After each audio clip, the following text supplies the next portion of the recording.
I was on Gifted Media. Subscribe to your YouTube channel, like and Facebook page, and TikTok like and watch channel for front so and you be na fi wo mahwe. Now Abusia Sabra me no ka say de owura Kojo Choi ya do na enim ni say or South Korea ambassador Ghana's ambassador to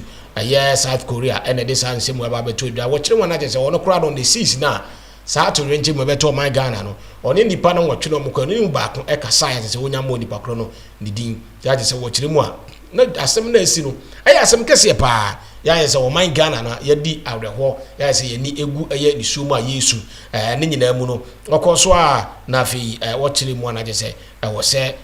ya bomode na fi ye hwe se ne be ya o man Ghana ye betumi akekere ho wure ne ade enti awura Kojo Choi ya wo no ene ye